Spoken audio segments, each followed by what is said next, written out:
மாநில பொதுச் செயலாளர்கள் விக்ரமன் அவர்கள், அமல்ராஜ் அவர்கள், முன்னறிக்கையில் இருக்கக்கூடிய பாரதிய ஜனதா கட்சியினுடைய மாநில பொறுப்பாளர்கள், மாவட்ட தலைவர்கள், இளைஞர்களினுடைய எல்லா பொறுப்பாளர்கள், பத்திரிகை நண்பர்கள், அருமை சொந்தங்களே, இந்த அற்புதமான நேரத்தில் சுவாமி விவேகானந்தர் அவர்களுடைய 163வது பிறந்தநாள் விழாவில் புதுச்சேரி மாநிலம் முழுவதுமே நடத்தப்பட்ட இந்த கிரிக்கெட் பந்தயம் நேற்று அதனுடைய இறுதிப் போட்டியை எட்டி இன்னைக்கு பரிசளிப்பு விழா நடந்து கொண்டிருக்கிறதுனால அதை பங்கேற்ற எல்லா இளைஞர்களுக்கும் என்னுடைய நெஞ்சார்ந்த வாழ்த்துக்களை, வணக்கங்களை தெரிவித்து, வெற்றி பெற்றவர்களுக்கு என்னுடைய வாழ்த்துக்களையும் தெரிவித்துக் கொள்கின்றேன்.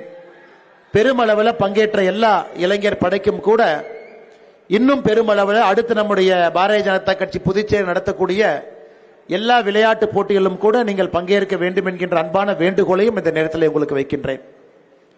அருமை சொந்தங்களே, சுவாமி விவேகானந்தர் அவர்களை பொறுத்தவரை அவர் வாழ்ந்தது வெறும் 39 வயது மட்டும்தான். வெறும் 39 வயது. பெரிய பெரிய மனிதர்கள் நம்முடைய பூமியில கணித மேதை ராமானுஜமாக இருக்கட்டும், ஆதி சங்கரர் அவர்களாக இருக்கட்டும், பெரிய மனிதர்கள் எல்லோருமே 40 வயது அவங்க பார்த்தது கூட கிடையாது. எல்லாருமே 40 வயசு கீழே தான். ஆனா அவர்களுடைய கர்ம யோகம், அவர்கள் ஒரு வாழ்க்கையில் அவர்களுடைய சிந்தனை ஒரே சிந்தனை, அதை எடுத்து தன்னுடைய வாழ்க்கை முழுவதும் அர்ப்பணித்து தாய் சரஸ்வதியினுடைய அருளை பெற்று மிக கம்பீரமாக அந்த 39 ஆண்டையும் கூட வாழ்ந்தவர்கள். சுவாமி விவேகானந்தரை பொறுத்தவரை நமக்கு நிறைய பேர்த்துக்கு தெரியும். 1893 அமெரிக்கா சென்று சிகாகோவில் செப்டம்பர் மாதத்தில் உலக சமய நல்லிணக்க மாநாட்டில் மிக அற்புதமாக பேசினார்கள் என்று நமக்கு தெரியும். ஆனால் எத்தனை பேர்த்துக்கு தெரியும் சுவாமி விவேகானந்தர் அவர்கள் நம்முடைய கன்னியாகுமரிக்கு 1892 டிசம்பர் 25ஆம் தேதி வர்றாங்க. அமெரிக்கா போருவதற்கு ஒரு ஆண்டுக்கு முன்பு. அப்ப தூரத்தில் இருக்கக்கூடிய பாறையை பார்க்கறாங்க. 2-3 மீனவ நண்பர்களை பார்த்து கேட்கிறாங்க, யாராவது இதுவரை நீந்தி அந்த பாறைக்கு போயிருக்கிறாங்களான்னு. மீனவ நண்பர்கள் சொல்கின்றார்கள், யாரும் இதுவரை போகல அப்படின்னு. யாரும் போகவும் கூடாது, யாரும் இதுவரை சென்றதும் இல்லை என்று. சுவாமி விவேகானந்தர் அவர்கள் நேரடியாக கன்னியாகுமரி அந்த குமரி முனையில கடலுக்குள் அப்படியே தாண்டி குதித்து அந்த பாறையை நோக்கி நீந்தி செல்கின்றார். 25 டிசம்பர் 1892 அந்த பாறைக்கு போனோடனே அங்க நேரா தவத்தில் ஈடுபடுறார். 25 முழுவதும் தவம், 26 முழுவதும் தவம். எல்லாரும் பார்க்கறாங்க, மீனவர்கள் பார்க்கறாங்க, யார் இந்த மனிதன் நீந்த முடியாத கடல்ல, ஆர்ப்பரிக்கக்கூடிய கடல்ல நீந்தி போய் பாறையின் மீது நேத்து உட்கார்ந்தாரு, இன்னைக்கு முழுமையா உட்கார்ந்திருக்கார். 27வது டிசம்பர் அந்த நாள்ல மீனவர்கள் படகு எடுத்துக்கிட்டு போய் தவத்திலிருந்த விவேகானந்தரனுடைய தவத்தை கலைத்து கரைக்கு கூட்டிட்டு வர்றாங்க. சோ இந்த மனிதர் முழு நேரமும் 3வது நாள் தவத்திலிருந்து கலைந்து வெளியே வருகின்ற விவேகானந்தர் சொல்றாரு, இந்தியா இன்னைக்கு நல்லா இல்ல, பாரதம் இன்னைக்கு சிறப்பா இல்ல, இந்த பாரதத்தில் நிறைய பிரச்சனைகள் இருக்கு, ஜாதிகள் பிரச்சனை, மதங்கள் சண்டை போட்டுக்கிறாங்க, ஆங்கிலேயர்களுடைய ஆதிக்கத்துக்கு கீழே இருக்கும், இந்த பாரதம் ஒரு பெரிய நாடாக வருமா அப்படிங்கிற சந்தேகம் நமக்கு இருக்கு, சுதந்திரம் கிடைக்குமான சந்தேகம் இருக்கு. 1892 அவர் பேசுறாரு, நீங்க ஞாபகம் வச்சுக்க. அப்ப விவேகானந்தர் சொல்றாரு, என்னுடைய தவத்தில் இருக்கும் பொழுது எனக்கு பாரத அன்னை காட்சி அளித்தாள் அப்படிங்கிறார். பாரத அன்னையை நான் பார்த்தேன், இந்த பாரதத்தினுடைய விஸ்வரூபத்தை நான் பார்த்தேன், இந்த பாரதம் இன்னும் 100 ஆண்டுகள் கழித்து எப்படி இருக்கும் என்பதை நான் பார்த்தேன், இந்த பாரதம் எவ்வளவு பெரிய நாடாக வர முடியும் என்பதை நான் பார்த்தேன். அது எனக்கு பெரிய நம்பிக்கையை கொடுத்திருக்கிறது. ஒரு சன்னியாசிக்கு, ஒரு ஆன்மீக பாதையில் இருக்கக்கூடிய எனக்கு பாரத தாய் காட்சி அளித்து ஒரு பெரிய நம்பிக்கை விதைத்திருக்கின்றார்கள் என்று. இதை நாம் எப்பொழுதுமே மறக்க கூடாதுங்க. விவேகானந்தருடைய சிந்தனை என்பது ஒரு பாரத அன்னையினுடைய முழு பரிணாமம் என்பது ஒரு வளர்ந்த நாட்டில் இளைஞர்களுடைய முழு சக்தியை பயன்படுத்தி அந்த நாடு அடுத்த கட்டம் செல்ல முடியும் என்கின்ற காட்சியை பார்த்த பிறகு அவருக்கு நம்பிக்கை வந்துச்சு. விவேகானந்தரை பற்றி இன்னும் ஆழமா பேசணும் அப்படின்னா 1863 அவருடைய இளம் வயது முழுவதுமே நமக்கு என்ன சந்தேகம் இருக்கு, அதே சந்தேகம் விவேகானந்தருக்கும் இருந்துச்சு. அவருடைய குரு ராமகிருஷ்ண பரமஹன்சரை கொடுத்த பொழுது அவர் குருவை அவர் ஏத்துக்கவே இல்லைங்க. நிறைய கேள்வி கேட்டார், அந்த குருவே சந்தேகப்பட்டார். அந்த குருவுக்கு எப்படி வாழ்க்கையினுடைய எல்லா கேள்விகளுக்கும் விடை எப்படி குருவுக்கு தெரியும் என்று கேட்டார். ஆனா சுவாமி விவேகானந்தர் அவர்களும் எப்படி ராமகிருஷ்ண பரமஹன்சரை சந்தேகப்பட்டாரோ, ராமகிருஷ்ண பரமஹன்சரும் விவேகானந்தரை தன்னுடைய சீடனாக ஆரம்பத்தில் ஏத்துக்கல. அவரும் விவேகானந்தருக்கு பரீட்சை வைத்தார், விவேகானந்தரும் தன்னுடைய குருவுக்கு பரீட்சை வைத்தார். அந்த பரீட்சையில 2 பேருமே தேர்ந்த பிறகுதான் சீடன் குருவாக ராமகிருஷ்ண பரமஹன்சரை ஏற்றுக்கொள்கின்றார். ராமகிருஷ்ண பரமஹன்சர் தன்னுடைய சீடனாக சுவாமி விவேகானந்தரை ஏற்றுக்கொள்கின்றார். ராமகிருஷ்ண பரமஹன்சர் அவர்கள் இறைவனுடைய பாதத்தில் அடைந்த பிறகு சன்னியாசி தீட்சத்துல நரேந்திர தத்தா என்கின்ற பெயரை சுவாமி விவேகானந்தா என்கின்ற பெயரை மாத்திக்கிறாங்க. மகா காளிய வணங்குறாங்க. ஒரு பெரிய ஆன்மீக தேடல்ல ஈடுபடுறாங்க. 4 ஆண்டுகள் இந்தியா முழுவதும் சுத்தி சுத்தி சுவாமி விவேகானந்தர் அவர்கள் வருகின்றார். 4 ஆண்டுகள் ஏழைய பாக்குறாங்க, இறந்து போனவங்க பாக்குறாங்க, பிச்சை எடுக்கிறவங்களை பாக்குறாங்க, வாழ்க்கையில தேடல் இருக்கிறாங்க, உண்மை சத்தியம் என்ன அப்படிங்கறத தேடுறாங்க. அதன் பிறகுதான் தவ வாழ்க்கைக்கு வர்றாங்க. 1892. எதற்காக இல்லை சொல்லுகின்றேன் என்றால், இன்னைக்கு நம்முடைய இளைஞர்கள் நீங்க ஒரு பெரிய ஆளாக வர வேண்டும் என்றால், பெரிய ஒரு மனிதராக வர வேண்டும் என்றால், வாழ்க்கையில ஒரு கேள்விக்கான பதிலை நீங்க கண்டுபிடிக்கணும். நான் ஏன் பிறந்தேன் என்கின்ற கேள்விக்கான பதிலை கண்டுபிடிச்சீங்கன்னாங்கத்தான் என்னை பொறுத்தவரை உங்க வாழ்க்கையை ஆரம்பிக்குது. உங்க பிறந்த தேதி இருக்கலாம், பிறந்த வருஷம் இருக்கலாம், நீங்க பர்த்டே கொண்டாடலாம், அதெல்லாம் ட்ரெய்லர் மட்டும்தான். நான் ஏன் பிறந்தேன் என்கின்ற கேள்விக்கு பதில் கிடைத்த நாள் தான் இந்த பூமியில நீங்கள் பிறந்த முதல் நாளாக அது கணக்கு. அதுவரை அந்த நாளை நோக்கி செல்வதற்கான விஷயங்களை பார்க்கிறேன். அதனால்தான் இளைஞர் பெருமக்கள் இன்னைக்கு பாருங்க, மழை வந்துச்சு சைட்ல இருக்கிறாங்க. ஆனா பத்திரிகை நம்பர் பாருங்க, மழை வந்து மலையில் நிக்கிறாங்க. ஏன்னா அவங்களை பொறுத்தவரை இந்த வேலையை கர்மமாக பார்க்கின்றார். கர்ம யோக வேலை இது. மழை வந்தாலும் பிரஸ்காரங்க ஒரு கொடையை பிடிச்சிட்டு நிற்பாங்க, ஒரு கோட்டை போட்டுட்டு நிற்பாங்க. என்னைக்கு நம்முடைய இளைஞர்கள் மழையோ இடியோ புயலோ சுனாமியோ எது வந்தாலும் அப்படி நிக்கிறாங்களோ, அன்னைக்கு தான் சாமி விவேகானந்தர் சொன்ன அந்த 100 இளைஞர்கள் நமக்கு கிடைத்திருக்கின்றார்கள் என்கின்ற அர்த்தம். இதெல்லாம் இயற்கை உங்களுக்கு வைக்கக்கூடிய பரீட்சை.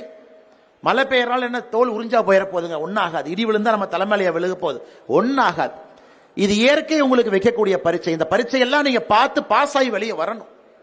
எத்தனையோ நாட்கள் நீங்க பார்ப்பீங்க, ஏழைய பார்க்கணும், பணம் இல்லாதவங்களை பார்க்கணும், பிச்சைக்கார நண்பர்களை பார்க்கணும். ஒன்றொன்றும் உங்களுக்குள்ள கேள்வி ஏற்படுத்தும். நான் ஏன் பிறந்தேன், ஏன் பிறந்தேன், ஏன் பிறந்தேன், ஏன் பிறந்தேன் என்பதற்கு உங்களுக்கு ஒரு கேள்வி ஒரு நாள் பதில் கிடைக்கும். இதுக்குத்தான் நான் பிறந்தேன், பணம் சம்பாதிப்பதற்காக பிறந்தேன், தப்பே கிடையாது. பணம் சம்பாதிக்கிறது தப்பே கிடையாது. சேவை செய்வதற்காக பிறந்தேன், தப்பே கிடையாது. இல்ல நான் பத்திரிகையாளராக செய்தி சேகரிப்பாளராக இருப்பதற்காக பிறந்தேன், தப்பே இல்லை. ஆனால் ஏன் பிறந்தேன் என்பதை நீங்கள் மிக வேகமாக கண்டுபிடிக்க வேண்டும் என்கின்ற அன்பான வேண்டுகோளை நான் வைக்கின்றேன். காரணம், அது சொன்னீங்கன்னா மட்டும்தான் உங்க மனசு சமாதானம் ஆகும். உங்க மனசு சமாதானம் ஆகாத வரைக்கும் என்ன கிடைச்சாலும் நீங்க அதை ஏத்துக்கவே மாட்டீங்க. ஒரு வீடு வாங்கினீங்களா, இன்னும் 2 வீடு வேணும். ஒரு கார் வாங்கினீங்களா, 2 கார் வேணும். அமைச்சர் ஆயிட்டனா அடுத்து ஒரு பொறுப்பு வேணும். முதலமைச்சர் ஆயிட்டனா அடுத்து பிரதமர் ஆகணும். பிரதமர் ஆயிட்டனா அடுத்து என்ன ஆகணும். இன்னைக்கு டொனால்டு ட்ரம்ப் பாருங்க, இன்னைக்கு அவருடைய சமூக வலைதள பக்கத்தில் போட்டிருக்காரு, அமெரிக்காவுடைய பிரதமரும் நான் தான், ஜனாதிபதியும் நான் தான், வெனிசுலா நாட்டினுடைய ஜனாதிபதியும் நான் தான்ங்கிறார். அப்பனா அவருக்கு அமெரிக்கா ஜனாதிபதியாயும் பத்தல, பக்கத்தில் இருக்கக்கூடிய வெனிசுலாவுடைய ஜனாதிபதி ஆக முடியுமா? இல்ல அங்க கிரீன்லாந்து டென்மார்க்ல இருக்குது, அதுவும் நம்ம பிடிக்க முடியுமா? அப்படி. ஆனால் மனிதனுக்கு பொறுத்தவரை ஒரு பணமோ ஒரு பொருளோ ஒரு பொறுப்போ ஒரு பவரோ அது நிறைவு என்பதற்கு அர்த்தம் இல்லை. அதனால தயவு செய்து நம்முடைய இளைஞர்கள் ஒரு தன்மையோடு ஸ்டெடியா ஆரோக்கியமான வாழ்க்கையை நீங்கள் வாழ வேண்டும் என்றால் ஏன் பிறந்தேன் என்பதை நீங்கள் கண்டுபிடிக்க வேண்டும் என்கின்ற அன்பான வேண்டுகோளை சுவாமி விவேகானந்தர் அவர்களுடைய இந்த பிறந்த நாளில் உங்கள் முன்னால் வைக்க வேண்டும் என்று நான் நினைக்கின்றேன். அருமை சொந்தங்களே, அது மட்டும் இல்லை, நீங்க விவேகானந்தரை படிக்க வேண்டும் என்றால் லெட்டர்ஸ் பை சுவாமி விவேகானந்தா என்கின்ற புத்தகம் இருக்கு. விவேகானந்தர் அவர்கள் தன்னுடைய வாழ்க்கையில் எழுதின எல்லா கடிதங்களையும் தொகுத்து புத்தகமா ராமகிருஷ்ணா மிஷன் போடுறாங்க. 2 புத்தகம் தமிழ்ல இருக்கு, ஆங்கிலத்தில் இருக்கு. 2 புக்கு, 2 சேர்த்தீங்கன்னா ஒரு 700 பேஜ் வரும். Letters from Swami Vivekananda. விவேகானந்தர் தன்னுடைய வாழ்க்கையில் எழுதின எல்லா கடிதங்கள் அதுல இருக்கு. அதை வாங்கி படிக்கணும். 35 வயசு கீழே நீங்க ஒரு இளைஞனா இருக்கிறீங்கன்னா இந்த புத்தகத்தை படிக்காம உங்களுக்கு தூக்கம் வரக்கூடாது. இந்த புத்தகத்தை படிச்சுட்டு தான் நீங்க தூங்கணும். ஒரு விஷயத்தையும் அதில் எழுதியிருக்கார். வேதத்தை பத்தி, ஆன்மீகத்தை பத்தி, மனிதனுடைய பிரச்சனைகளை பத்தி, நம்ம எழுதக்கூடிய கேள்விகளை பிரச்சனை பத்தி, இயற்கையை பத்தி எல்லாமே அதுல இருக்கு. பேராசையை பத்தி எல்லாமே இருக்கு. அதனால் புதுச்சேரியினுடைய இந்த இளைஞர் மாநாட்டில் இருக்கக்கூடிய இளைஞர் பெருமக்களுக்கு என்னுடைய அன்பான வேண்டுகோள், சுவாமி விவேகானந்தனுடைய கடிதங்களுடைய புத்தக தொகுப்பு 2 வால்யமாக ராமகிருஷ்ணா மிஷன் போடக்கூடியது இருக்கு. 35 வயசுக்குள்ள நீங்க அதை வாங்கி படிக்கணும். காரணம், உங்களுடைய வாழ்க்கையினுடைய முதல் கேள்வி ஏன் பிறந்தேன் என்கின்ற பதில் எனக்கு அந்த புத்தகத்தை படித்த பிறகு எனக்கு கிடைச்சிச்சு. உங்களுக்கும் அந்த புத்தகத்தை படிக்கும் பொழுது கிடைக்கலாம் என்று நான் நம்புகின்றேன். தயவு செய்து அந்த புத்தகத்தை நீங்க படிக்கணும். மூன்றாவது, விவேகானந்தர் இடத்துல சொல்றார், ஒரு பக்கம் கீதை இருக்கு, ஒரு பக்கம் கால்பந்து இருக்கு. கீதை இருக்கு, கால்பந்து இருக்கு. ஒரு இளைஞனை எதை எடு என்று சொன்னால் விவேகானந்தர் சொல்றாரு, நான் கீதையை தொடு என்று சொல்ல மாட்டேன், கால்பந்தை எடு என்று சொல்வேன் என்று. விவேகானந்தர் பாத்தீங்கன்னா ஆன்மீகத்தினுடைய குரு, உச்சபட்ச குரு. உச்சபட்ச குரு சொல்றாரு, கீதையை படிக்கிறதுக்கு முன்னாடி கால்பந்து எடுத்து விளையாடுங்கிறார். ரொம்ப ஆச்சரியம். ஒருத்தர் கேட்டார், சுவாமி நீங்க கீதையை படின்னு தானே சொல்லணும், ஏன் கால்பந்து எடுத்து விளையாடுறீங்கன்னு சொல்றாங்க. தம்பி, நீ கால்பந்து எடுத்து விளையாண்டு உடல் உறுதியாக எஃகு போல இருந்தா மட்டும்தான் கீதையை படிச்சா என்னன்னு உனக்கு புரியும் அப்படிங்கிறார். நீ உடம்பை ஆரோக்கியமாக, தேகத்தை வலிமையாக, இரும்பு போல எஃகு போல உன்னுடைய உடம்பை வைத்துக் கொள்ளவில்லை என்றால் நீ கீதை எடுத்து படிச்சாலும் பிரயோஜனம் இல்லை என்று சாமி விவேகானந்தர் சொல்லுகின்றார். அதனால இன்னைக்கு இளைஞர்களுடைய அடிப்படை என்பது உங்களுடைய உடல் ஆரோக்கியம். அதுக்கு மேல எதுவுமே கிடையாது. 35 வயசு 40 வயசுல ஆரோக்கியமா இருக்கணும். 6 பேக் என்பது ஃபேஷன், அதெல்லாம் விடுங்க. நீங்க குமிஞ்சு ஒரு பொருளை எடுக்கும் அளவுக்கு உடல் ஆரோக்கியம் இருக்கணும். Functional fitness. ஃபங்க்ஷனல் ஃபிட்னஸ் என்னங்க? குமிஞ்சு ஒரு பொருள் எடுக்கணும், பாடி ஸ்ட்ரெச் ஆகணும். ஒரு பாத்ரூம்ல வழுக்குனீங்கன்னா கூட உடம்பு பின்னாடி இடுப்பு பிடிக்க கூடாது. நம் உடம்பை பொறுத்தவரை நீங்க பாத்ரூம்ல வைக்கி விட்டு விழுந்தா கூட ஒன்னும் ஆகக்கூடாது, எந்திரிச்சாலாம் நார்மலா நிக்கலாம். இன்னைக்கு நம்ம கால் வச்சு வழுக்குனாவே இடுப்பு சுளீர்னு பிடிக்குது, நடந்து போனாவே கால் தடுமாறுது. நமக்கு ஃபங்க்ஷனல் ஃபிட்னஸ் இல்ல. எத்தனையோ பேர் ஜிம்முக்கு போய் வெயிட்டை தூக்கி 6 பேக் வச்சிருப்பாங்க. ஆனா அந்த புல்தடிக்கு பைல்வான் சொல்ற மாதிரி கீழே விழுந்தாக ஏதோ இடுப்பு பிடிச்சிக்கிச்சுங்க, ஆனா 6 பேக் இருக்குங்கிறாங்க. விவேகானந்தர் அது போன்ற உடல் ஆரோக்கியத்தை சொல்ல. Functional fitness. யோக கலையை நல்லா பண்ணுங்க. இன்னைக்கு ஹட்டா யோகா நிறைய இருக்கு, அங்கமர்தன யோகா. யோகா அடுத்த கட்டம் போங்க. வெறும் யோகத்தை நான் தியானமா மட்டும் பண்ணுவேன், 2 ஸ்ட்ரெச்சிங் பண்ணுவேன். இன்னைக்கு அங்கமர்தன யோகா பண்ணீங்கன்னா 45 நிமிஷத்துல அப்படியே வேர்வை கொட்டும், வேர்வை கொட்டும். வெள்ளக்கார ஆச்சரியமா பாக்குறான், இந்தியானா யோகானா எல்லாம் அமைதியா மூச்சு தானே விடுவாங்க, இதெல்லாம் அங்கமர்தன யோகா. ஹட்டா யோகா அடுத்த கட்டம். விரலுடைய நுனி எடுத்து மூக்க தொட முடியும் ஹட்டா யோகா. விவேகானந்தர் இதைத்தான் சொல்றாரு, ஜிம்முக்கு போய் வெயிட் தூக்காதீங்க, டம்பளை தூக்கி இதெல்லாம் பண்ணாதீங்க. உங்களுடைய காலுடைய நுனியை எடுத்து உங்களுடைய மூக்கை தொட முடிந்தால் ஹட்ட யோகத்துல நீங்க ஓரளவுக்கு நீங்க தேர்ச்சி பெற்றிருக்கீங்கன்னு அர்த்தம். அதனால இதையெல்லாம் யோசிங்க. இதெல்லாம் நம்முடைய பாரம்பரிய மண்ணில் இருக்கு. இளைஞர்கள் இதையெல்லாம் தேடி தேடி கத்துக்கணும். ஹட்ட யோகா என்ன, அங்கமர்தன யோகா என்ன, யோகத்தையே உடல் பரிச்சையா செய்ய முடியுமா? இதெல்லாம் செய்யும் பொழுது சத்தியமா உங்க உடம்புல கேன்சர் என்கின்ற நோய் வருவதற்கு வாய்ப்பே இல்லை. ரிசர்ச் என்ன சொல்லுதுங்க? உடம்புல கேன்சர் செல் இருக்குன்னா நார்மல் செல்லை விட 7 மடங்கு அது சாப்பிடணும். ஒரு கேன்சர் செல் உடம்புல இருக்கு. இன்னைக்கு எங்க பார்த்தாலும் கேன்சர், எந்த வீட்டுக்கு போனாலும் கேன்சர். மாமா வீட்டுக்கு போனா கேன்சர், சித்தப்பா வீட்டுக்கு போனா கேன்சர். ஆனா பேரை மட்டும் மாத்தி மாத்தி சொல்றாங்க. என்ன பேரு நமக்கே புதுசா இருக்கு. கேன்சர் ஏன் வருதுங்க? கேன்சர்ல உருவாகக்கூடிய ஒரு செல் நார்மலா இருக்கிற செல்லை விட அது 7 மடங்கு அந்த கேன்சர் செல்லுக்கு எனர்ஜி வேணும். அப்ப கேன்சர் செல்லுக்கு போற எனர்ஜியை குறைச்சிட்டீங்கன்னா கேன்சர் செல் செத்து போயிடும். எப்படி நாம பண்ணணும்? இத்தனை காலமாக இந்தியாவில் பாரதத்தில் விரதம் இருந்தோம். 24 மணி நேரம் விரதம் இருந்தீங்கன்னா கேன்சர் செல்லுக்கு போற எனர்ஜியை கட் பண்ணீங்கன்னா செல் செத்து போயிடும். சஷ்டி விரதம் 7 நாள் இருந்தீங்கன்னா உடம்புல 1-2 கேன்சர் செல் இருந்தா எல்லா உடம்புலயுமே கேன்சர் செல் இருக்குதுங்க ஐயா. இங்க இருக்கிறவங்க யாரு உடம்புலயுமே கேன்சர் செல் இல்லைன்னு அர்த்தம் இல்ல. அந்த கேன்சர் செல் பெருகும் பொழுது அது கேன்சரா மாறுது. சின்ன சின்ன கேன்சர் செல் அங்கங்க அது ஒளிஞ்சிருக்கும், நமக்கு தெரியாது. அது பரவும் பொழுதுதான் நம்ம சொல்றோம் ஸ்டேஜ் 1, ஸ்டேஜ் 2, ஸ்டேஜ் 3, ஸ்டேஜ் 4. இத்தனை காலமா நாம் என்ன பண்ணோம்? செவ்வாய்க்கிழமை விரதம், வாரத்துக்கு ஒரு நாள் சாப்பிடாதீங்க. ஆட்டோமேட்டிக்கா உடம்புல கேன்சர் செல் இருந்தா செத்து போயிடும்.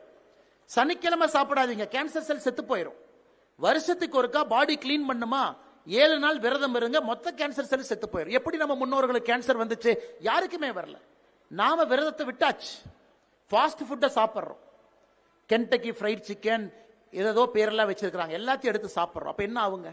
உடம்புல அவ்வளவு எனர்ஜி உள்ள போகும் பொழுது கேன்சர் செல்லுக்கு அந்த எனர்ஜி வேணும். இளைஞர்கள் இதைத்தான் ஃபாலோ பண்ண விவேகானந்தர் சொல்றாரு, வேற எந்த கம்ப சூத்திரமும் சொல்ல. ஆரோக்கியமா சாப்பிடுங்க, ஆரோக்கியமா இருங்க, யோக கலையை ஃபாலோ பண்ணுங்க, ஃபங்க்ஷனல் ஃபிட்டா இருங்க, ஒரு ஸ்போர்ட் விளையாடுங்க. ஆனா நாம் இன்னைக்கு அங்கிருந்து எதுக்கு போயிட்டோம்னா செல்போனுக்கு போயிட்டோம். செல்போன்ல டைப் அடிக்கிறோம், வாட்ஸ்அப்பை பார்க்கிறோம், இன்ஸ்டாகிராம்ல ரீல் வைக்கிறோம், யூடியூப்ல ஷார்ட்ஸ் போடுறோம், ட்விட்டர்ல ட்வீட் பண்றோம். இதுக்கு நாம் நேரம் செலவழிக்கும் பொழுது உடல் ஆரோக்கியத்திற்கும் தேக ஆரோக்கியத்திற்கும் மன ஆரோக்கியத்திற்கும் எங்கிருந்து நேரம் கொடுக்க முடியும்? அதனால் அன்பு சொந்தங்களே, இந்த விவேகானந்தருடைய தினத்துக்கு இத்தனை பேர் நம்ம வந்திருக்கோம். நம்ம வந்தோம், அவார்டு கொடுத்தாங்க, உள்துறை அமைச்சர் வந்தாங்க, சூப்பரா பேசினாங்க, மாநில தலைவர் அருமையா பேசினாங்க. இந்த விழாக்கு 5 எம்எல்ஏ வந்திருக்கிறாங்க, 3 அமைச்சர்கள் வந்திருக்கிறாங்க, ரொம்ப சந்தோஷம். அதுக்காக இந்த விழா இல்லைங்க. இந்த விழாவிலிருந்து வெளியே போகும் பொழுது நம்ம 3 விஷயம் என்ன கத்துக்கிட்டோம் அப்படிங்கறதுக்கு தான் இந்த விழா. 3 விஷயம் என்ன கத்துக்கிட்டோம்? நல்லா சாப்பிடணும், இளைஞர்கள் ஆரோக்கியமா இருக்கணும், உடல் தேகத்தை பலமா வச்சுக்கணும், அதன் பிறகுதான் எல்லாமேங்கிறார். அதன் பிறகு நீ கீதையை படி. கிருஷ்ண பரமாத்மா அர்ஜுனனுக்கு சொன்ன எல்லா ரகசியமும் உனக்கு புரியும். ஆனா நாம் இன்னைக்கு கீதையை படிச்சா ஒண்ணுமே புரியல, என்ன சொல்றாரு, அது இங்கிலீஷ் டிரான்ஸ்லேஷன் புக்கை கொடுங்க, தமிழ் மொழியாக்கம் கொடுங்க, மொழிபெயர்ப்பை கொடுங்கன்னு கேட்கிறோம். அதனால் அன்பு சொந்தங்களே, இளைஞர் பெருமக்கள், விவேகானந்தருடைய கடிதங்கள் தொகுப்பு 2 புக் இருக்கு, ராமகிருஷ்ணா மிஷன் நீங்க படிக்கணும். முக்கியமா உடம்ப ஆரோக்கியமா உணவுல கட்டுப்பாடோட வாழணும். ஒரு சுய கட்டுப்பாடு, தூங்குற நேரம், எந்திரிக்கிற நேரம், மிச்ச நேரத்தை சுய கட்டுப்பாடோடு வாழுங்க. இந்த 3-4 விஷயங்கள் மட்டும்தான் உங்களுக்கு சொல்ல வேண்டும் என்கின்ற ஆசை. இளைஞரணியை பொறுத்தவரை இன்னைக்கு புதுச்சேரி மாநிலத்தினுடைய இளைஞர் அணிக்கு புதுச்சேரி மாநிலத்தினுடைய தலைவர் ஒரு பிரஷர் டெஸ்ட் வச்சிருக்கார். ஒரு பிரஷர் டெஸ்ட். இன்னைக்கு இளைஞரணி தம்பிகள், நீங்களே எல்லாத்தையும் கூட்டிட்டு வரணும். பணம் கொடுத்து யாரையும் இந்த கூட்டத்துக்கு கூப்பிடக்கூடாது. ஆர்வம் இருக்கக்கூடிய இளைஞர்கள் மட்டும்தான் இந்த கூட்டத்துக்கு வரணும். ஆர்வம் இல்லாத இளைஞர்களை நீங்க கூப்பிடாதீங்க, அவங்க மட்டும் வரணும். ஒரு பெரிய பிரஷர் டெஸ்ட் வச்சிருக்காங்க. நான் உண்மையாலும் மனதார பாராட்டுகின்றேன். காரணம், உண்மை சத்தியம் எங்கிருக்கிறதோ அங்கே மட்டும்தான் நேர்மை இருக்கும். 10,000 பேரை சேர்த்திட்டோம், 50,000 பேரை சேர்த்திட்டோம், எதுக்கு 50,000 பேர் வந்தாங்கன்னு தெரியாம வர்ற 50,000 பேர் நமக்கு வேண்டாம். ஏன் வருகின்றேன் என்று தெரிந்து வருகின்ற 1000 பேர் நமக்கு போதும். விவேகானந்தர் எதிர்பார்க்கக்கூடிய அந்த 1000 பேர் ஏன் வருகின்றேன் என்று தெரிந்து வரக்கூடிய இளைஞர்கள். இன்னைக்கு வந்திருக்கக்கூடிய எல்லா இளைஞர் பெருமக்களுக்கும் என்னுடைய நெஞ்சார்ந்த மனமார்ந்த நன்றிகளை தெரிவித்து, இளைஞரணியினுடைய தலைவர், இளைஞரணியினுடைய சொந்தங்கள், மண்டல் அளவிலிருந்து ஒரு குழுவை நீங்க எடுக்கணும். கொஞ்சம் கொஞ்சமாக நல்ல தேசியவாத இளைஞர்களை சேர்க்கணும். மண்டலிருந்து மாவட்டத்துக்கு வரணும். இது முழு நேர வேலையாக சங்கல்பமாக, இளைஞரணிக்கு எதிர்பார்ப்பே இருக்கக்கூடாது. என்னுடைய அன்பான வேண்டுகோள், இளைஞரணியை பொறுத்த வரைக்கும், ஏன்னா அரசியல நாம் இருக்கோம், வேற வழி இல்லை. புனை பெயர் பட்ட பெயர் நமக்கு மக்கள் கொடுத்துட்றாங்க. ஏன்னா அரசியல் இருக்கிறனால அதுவும் சில கெட்ட பழக்கங்கள் நம்மோடு ஒட்டிக்கொள்கிறது, அதெல்லாம் ஓகே. ஆனா இளைஞரணியை பொறுத்தவரை எதுவுமே இல்லாத ஒரு கர்ம யோகியாக இளைஞரணியில் இருக்கக்கூடிய தம்பிகள் இருக்கணும். அவங்களுக்கு டைட்டில் தேவையில்லை, பொறுப்பு தேவையில்லை. நான் மாநில தலைவராக இருந்தா தான் வேலை பார்ப்பேன், பொதுச் செயலராக இருந்தா தான் வேலை பார்ப்பேன், சேர் போட்டா தான் வேலை பார்ப்பேன். இளைஞரணி தம்பியை பொறுத்தவரை தரையில உட்கார்ந்து வேலை பார்க்கணும். அதுதான் பாரதிய ஜனதா கட்சியோட இளைஞரணி. ஏன்னா அடுத்த தலைவர் என்பது பாரதிய ஜனதா கட்சியோட இளைஞரணியிலிருந்து தான் உருவாகிறோம். நமக்கு அடுத்த தலைவர் கர்மயோகியா வரணும். இளைஞரணியில் இன்னைக்கு அடிபட்டு மிதிப்பட்டு நசுக்கப்பட்டு, இளைஞரணியில எல்லா கஷ்டத்தையும் பார்த்து, சேர் எடுத்து போடுறது, சேர் எடுத்து வைக்கிறது, எல்லாத்தையும் பார்த்து, டேபிள் தொடச்சு, அலுவலகத்தை கிளீன் பண்ணி, அப்படி அந்த வேலையை செய்யக்கூடிய இளைஞன் தான் ஒரு கர்ம யோகியாக, எந்த எதிர்பார்ப்பும் இல்லாத ஒரு நல்ல தலைவனாக வருகின்றான்.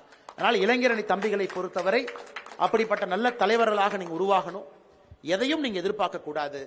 எதன் மேலையும் உங்களுக்கு பற்று பாசம் இருக்கக்கூடாது. அரசியல சீட் கொடுப்பாங்களா, எம்எல்ஏ சீட் கொடுப்பாங்களா, மாநில தலைவர் பக்கத்துல வச்சு போட்டோ எடுப்பாரா, மாநில தலைவர் நம்மளை பார்த்து சிரிக்கலினா நான் என்ன பண்ணுவார், எதுவும் நினைக்காது.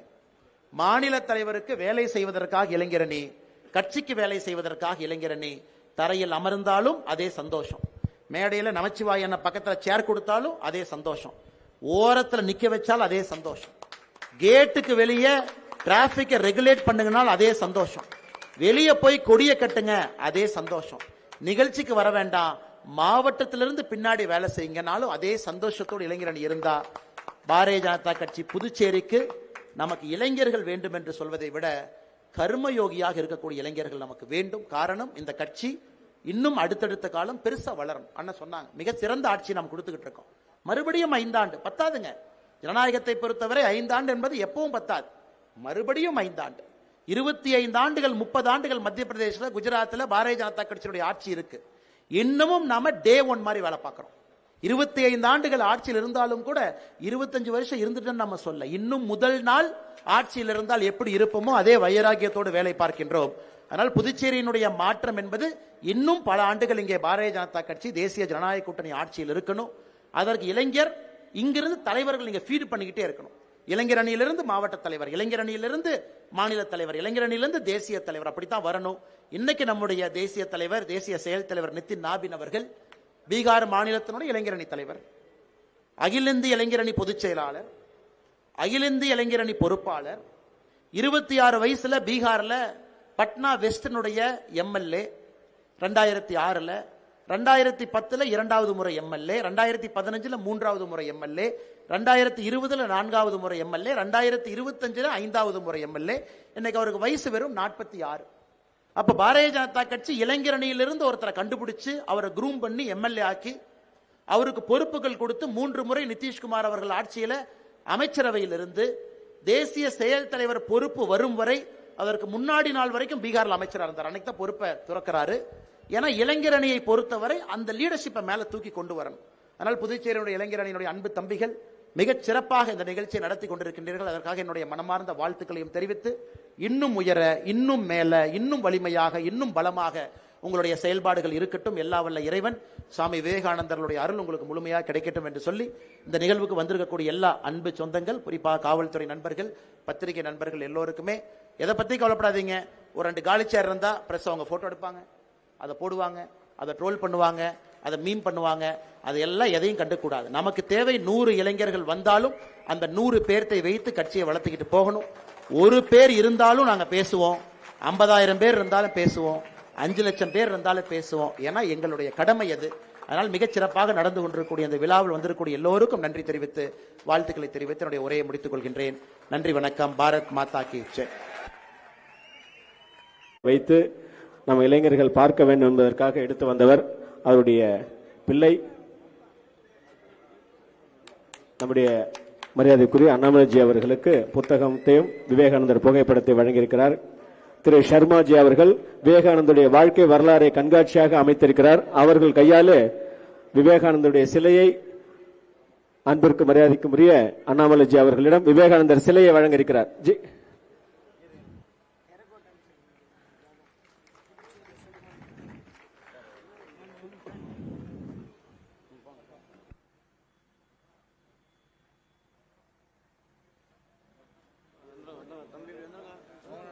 நகர மாவட்ட இளைஞரணி சார்பில்